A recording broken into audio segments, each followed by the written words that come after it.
Good morning, everybody. Mike Vaki, Princetontrader.com, here for ntmarkets.com with your Monday morning pre-market webcast. Okay, first trading day in November, and taking a look at the daily chart, S&P 500 E-mini futures, and what you see is we put in new highs on Friday. Bank of Japan eased. We popped up about 1 in the morning Eastern time, and then what I told my subscribers at about 7 o'clock in the morning, a couple hours before we opened, was to be aware that we could end up with a day in which all the action happened in the middle of the night, in the Globex, in the pre-market, and by the time we get into the regular session, there isn't going to be a whole lot to do. We're just going to kind of chop around in a range, kind of do, it's going to feel like an inside day, except when you look on the daily chart and it's a huge up day. And that can happen on big down days too. And that's basically how we played out. I mean, we traded in about a 6 to 8 handle range for the majority of the regular session. And what we've seen in the overnight tonight is really nothing at all. Everybody took the night off. I mean, we're doing the range. Our high is 12.5, low is 7.5. We haven't gotten down into testing 2005 and then 2001, which are two key areas on the downside. If we break the round number 2000, there's the potential for a larger push down to 1990, simply because the move from 88 up past 2000, basically 88 to 2016, was so violent that markets have a tendency to want to test launching points for those kinds of moves. And if we do test that launching point down there and it holds, then what we're left with is our next floor, right? We've been talking about floors. 13 to 15, middle band, 50-day exponential moving average, which was a week ago, last Monday morning. There's that 44 buy that I put out, where the 44, was an area for a low and a buy. And then 59 to 62 was the last floor. So we don't really have a floor. A natural place for a floor would be the area of the Globex low from Friday. Other possible areas, any big round number like 2000 always has potential.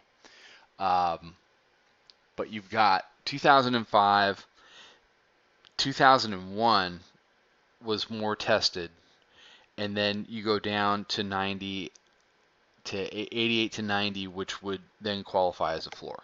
So that's your downside mapped out. If we go higher, the bulls really don't, the bull case becomes fairly simple. If we do a morning dip today that holds, then the dip buyers are going to come in, they're going to grab it, and we're going to move past 2016.75, and we're going to start to extend up into the area of 2028 to 2032. If you don't think we can do it, let me show you a chart. It's this chart. Same chart, just over time. Nobody thought we could do that either. So don't underestimate the capabilities of the bulls. They can do it, and they have fought this thing back from 13 to 15. Battled at every step of the way. They turned a bounce into a multi-day rally, into failing a huge potential area that could trend change the market, to holding middle band. And if you look closely here, we didn't touch upper band on Friday. I really thought we would have. I really thought the band would have contracted over the course of the day in order to encapsulate that move, but it didn't. So if anybody's telling you that we touched or moved through the upper band on Friday, tell them to check their chart. And if they're talking about the cash, I think this is probably the first cash chart I've shown on here in ever. Cash didn't do it either. There's upper band. There's your candle. Didn't happen. Didn't even come close in the cash. So that is still an issue. And the bands are just going to keep running. The bandwidth is at 10.1. the bands are expanded out to the point where you would expect to see a pullback. And I have a very small swing short on from Friday morning at 2009, which is very small, has no target, right now doesn't have a stop. It's just basically a position to track something um, in the hopes of being able to put a larger position on. If we collapse from here, well, that's a nice problem to have. To not be short enough is always a good thing. But I'm starting to look at, because I have metrics, we talk about the Crazy Town metric. We are opening up. Our baseline number today is 62 handles over the 45-day pivot. So we are baseline overbought on the 45-day. So I'll be very interested to see what happens. Okay, everybody have a good one. Follow us at Twitter at Princeton Trader.